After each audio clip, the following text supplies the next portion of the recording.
কি বিপদ আসতে চলেছে সূর্য ও দীপার জীবনে। সূর্য ও দীপা আর কত বাধা অতিক্রম করে এক হবে।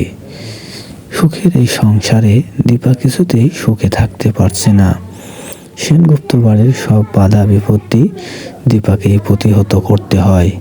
তাই দীপার শত্রু বেশি হয়ে যায়। মিশকা তো কিছুতেই দীপাকে সুখে শান্তিতে থাকতে দেয় না। এরই মাঝে দীপার জীবনের সুখ শান্তি নষ্ট করতে এবার চলে আসছে কুমারবাবু।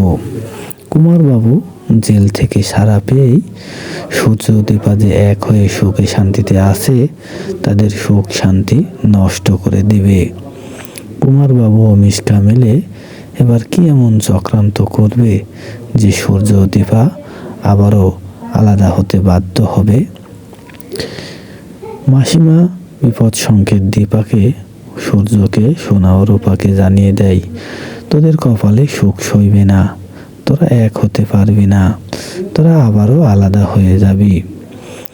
মাসিমার এমন কথা শুনে ভেঙে পড়ে রূপা ও দীপা।